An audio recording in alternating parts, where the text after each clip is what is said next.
السلام علیکم، میرا نام ہے عرصہ مبین۔ آج ہم علم عروض کورس کا دوسرا سبق پڑھیں گے۔ اس میں ہم سمجھیں گے کہ فا اور فاؤ کیا ہوتا ہے۔ آج ہم اس کو سمجھیں گے تو ابتدائی باتیں جو میں آپ کے سامنے رکھوں گی وہ علم عروض کورس کے لیے ریڑھ کی ہڈی کی حیثیت رکھتی ہیں، مطلب وہ بہت زیادہ ضروری ہیں، تو دھیان سے سمجھیے گا۔ اگر یہ سبق آپ کی سمجھ میں نہ آیا تو پھر آپ علم عروض نہیں سمجھ سکیں گے۔ فا، فعو، فعول، فاعل، یہ شاعری کے اوزان کے لیے باٹ کی حیثیت رکھتے ہیں، کیونکہ ہم کسی بھی لفظ کا وزن بتانے کے لیے انہی الفاظ کا سہارا لیتے ہیں۔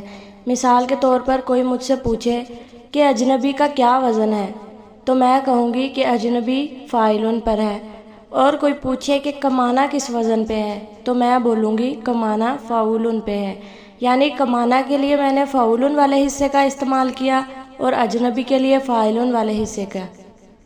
تو فا، فعو یہ سب چھوٹے بڑے پارٹ کی حیثیت رکھتے ہیں۔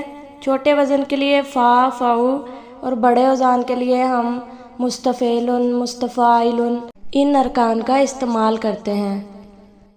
اب یہ سب کیسے ہو رہا ہے؟ اجنبی فاعل کیسے ہے، کمانا فعول کیسے ہے؟ اس کے لیے صرف دو چیزیں سمجھنے کی ضرورت ہے، متحرک اور ساکن۔ یہ دو اصطلاحات اگر آپ سمجھ لیں تو یہ کورس آپ کے لیے حلوہ ہے۔ دیکھیے ہر لفظ چند حروف سے مل کر بنتا ہے، جیسے یہ 5 حروف ہیں: رہنما، رے، ہے، نون، میم، الف۔ اس میں 5 حروف ہیں تو ایک لفظ بنا ہے رہنما۔ اسی طرح ہمارے پاس ہے کمانا، کاف، میم، الف، نون، الف، کمانا۔ دل لفظ ہے، اس میں ہمارے پاس 2 حروف ہیں، دال اور لام، دل۔ تو یہ سب لفظ ہیں، ان میں سے کسی میں 5 حروف ہوتے ہیں، کسی میں 2 ہوتے ہیں، کسی میں 3 ہوتے ہیں، کسی میں 4 ہوتے ہیں۔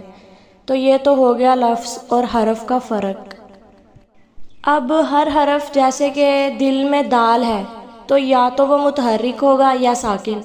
متحرک اس لفظ کو کہتے ہیں جس پر کوئی حرکت ہو، حرکت یعنی زبر، زیر، پیش، اور ساکن اس حرف کو کہتے ہیں جس پر کوئی زیر، زبر، پیش نہ ہو بلکہ سکون ہو۔ سکون کو کسی بھی حرف پر چھوٹی دال یا چھوٹی اے کی شکل میں لکھا جاتا ہے، اور بعض اوقات نہیں بھی لکھا جاتا، لیکن شاعری میں اس کو لکھنا ضروری ہوتا ہے۔ مثلا لفظ ہے ہمارے پاس مدینہ، تو اس کو متحرک اور ساکن کے لحاظ سے اگر دیکھیں تو یہ ایسے ہوگا مدینہ، مدینہ۔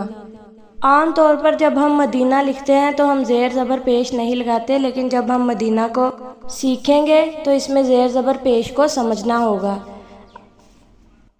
اب اس پوری تفصیل کو ہم سبق کے عنوان یعنی فا اور فعو سے ملا کے دیکھتے ہیں۔ فا، فا، فے، الف اور عین۔ فے کے اوپر زبر ہے، الف پر سکون ہے اور عین پر بھی سکون ہے، تو یہ کیسے بنا؟ فا متحرک، الف ساکن، عین ساکن، فا متحرک، ساکن اور ساکن۔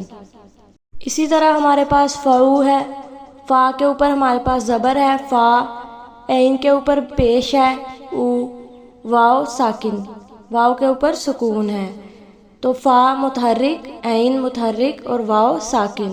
یہ ہو گیا فعو کا وزن۔ تو یعنی یہ سمجھنا ہے کہ فا ہر اس لفظ کا وزن ہے جس میں 3 حروف ہوں، پہلا متحرک ہو، دوسرا ساکن ہو اور تیسرا بھی ساکن ہو۔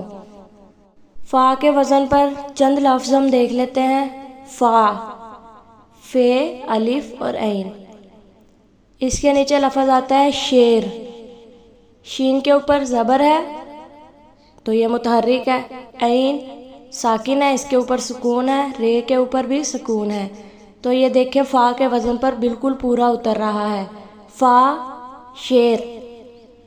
اسی طرح لفظ درد ہے، دال کے اوپر زبر ہے، رے ساکن ہے اور دال بھی ساکن ہے کیونکہ دونوں کے اوپر سکون ہے، درد، یہ بھی فا کے وزن پر پورا اتر رہا ہے۔ تو یہ ہم نے فا کو اچھی طرح سمجھ لیا۔ اب فعو پر آتے ہیں۔ فعو ہر اس لفظ کا وزن ہے جس میں 3 حروف ہوں، 3 حروف ہوں، پہلا متحرک ہو، دوسرا بھی متحرک ہو اور تیسرا ساکن ہو، یعنی اس کے اوپر سکون ہو۔ اسی طرح فعو کے وزن پر کچھ لفظ دیکھ لیتے ہیں۔ فا، فے کے اوپر زبر ہے، عین، عین کے اوپر پیش ہے اور واو کے اوپر سکون ہے، تو یہ ہو گیا فاؤ۔ اب اس کے وزن پر ہم لفظ دیکھتے ہیں۔ لفظ ہے خدا، خے کے اوپر پیش ہے، دال کے اوپر زبر ہے اور الف کے اوپر سکون ہے، خدا، فاؤ، خدا۔ اسی طرح لفظ ہے غزل، غین کے اوپر زبر ہے، زال کے اوپر بھی زبر ہے اور لام کے اوپر سکون ہے، تو یہ فاؤ کے وزن پر ہے، غزل، فاؤ۔ تو آج کے اس سبق میں ہم نے فا، فاؤ، متحرک اور ساکن کو اچھی طرح سمجھ لیا۔ آپ پریکٹس کریں، علم عروض ایسی چیز ہے کہ جتنی آپ پریکٹس کریں گے اتنی جلدی آپ سیکھیں گے۔ اگر آپ کو لگتا ہے آپ صرف ویڈیوز دیکھیں گے اور آپ سیکھ جائیں گے، ایسا ممکن نہیں ہے۔ اس کو جب تک لکھ کے نہیں سمجھیں گے آپ کو اس کی بالکل سمجھ نہیں آئے گی۔ لہٰذا کوشش کریں فا کے وزن پر 10 الفاظ ڈھونڈیں، ان کو لکھیں، اور فاؤ کے وزن پر 10 الفاظ ڈھونڈیں اور ان کو بھی اپنی کاپی پر لکھیں۔ چینل کو سبسکرائب کر دیں۔ ملتے ہیں انشاءاللہ اگلے سبق میں۔ اپنا خیال رکھیے گا۔ اللہ حافظ۔